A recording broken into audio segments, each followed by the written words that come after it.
is evolving rapidly. Appearance of the Omicron variant has added to the complexity of the situation, even as several economies are still battling the virus while others continue to deal with the lingering scars of COVID-19. As economies reopened, the spurt in catch-up demand has met with choked supply chains, shortages of key inputs, and tightening labor markets. Combined with high energy and commodity prices, this has ignited long-dormant inflation in a number of countries even before output has returned to pre-pandemic levels. Several central banks in both advanced and emerging market economies have begun unwinding from crisis-time policies as warranted by their own growth inflation dynamics.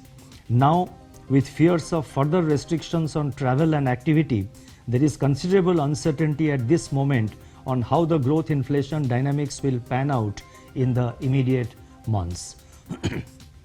The financial conditions are turning increasingly volatile as a consequence. The Reserve Bank has maintained ample surplus liquidity in the banking system to nurture the nascent growth impulses and support a durable economic recovery. This has facilitated swifter and more complete monetary policy transmission and the orderly conduct of the market borrowing program of the government. The Reserve Bank will continue to manage liquidity in a manner that is conducive to entrenching the recovery and fostering macroeconomic and financial stability. In our endeavor to restore the revised liquidity management framework instituted in February 2020, the Reserve Bank has been rebalancing liquidity surplus by shifting it out of the fixed rate overnight reverse repo. I repeat, the Reserve Bank has been rebalancing the liquidity surplus by shifting it out of the fixed rate overnight reverse repo window into the variable rate reverse repo auctions, or what I call the VRRR auctions of longer maturity. The objective is to re-establish the 14-day VRRR auction as the main liquidity management operation. This rebalancing followed a pre-announced glide path whereby VRRR auction amount was progressively enhanced to rupees 6 lakh crore by December 3rd this year. In response to this increase, overnight collateralized money market rates have mildly firmed up in recent times.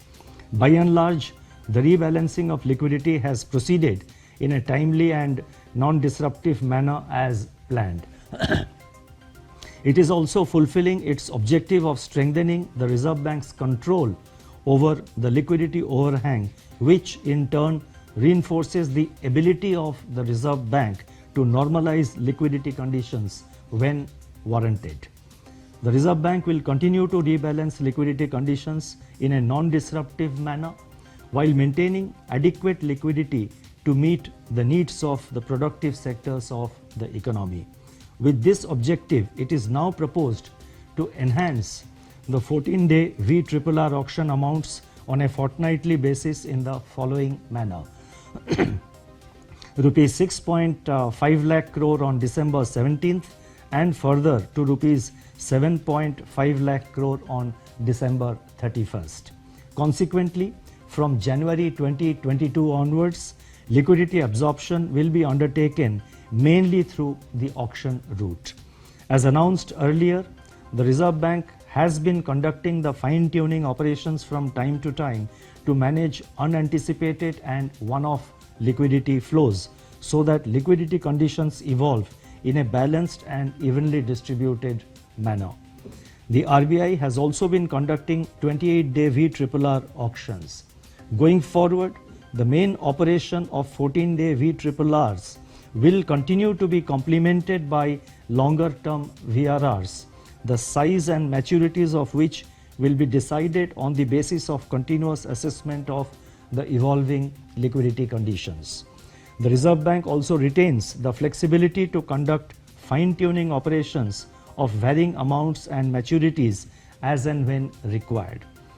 As I have repeatedly stressed in my statements and speeches, the endeavor of the Reserve Bank is to put in place an effective liquidity management framework that is consistent with an economy emerging out of the pandemic and having a nascent but strengthening recovery. The Reserve Bank also stands committed to undertake Operation Twists and regular open market operations, that is OMOs, as may be required for effective monetary transmission and anchoring of interest rate expectations in line with the evolving macroeconomic and financial conditions. As a step towards rebalancing the liquidity surplus, it has now been decided to provide one more option to prepay, that is one more option to the banks to prepay the outstanding amount of funds availed under the targeted long-term repo operations, that is TLTRO 1.0 and 2.0, which were announced on 27th March and 17th April 2020. It may be noted that banks have already prepaid rupees 37,348 crore in November 2020, which constituted about one-third of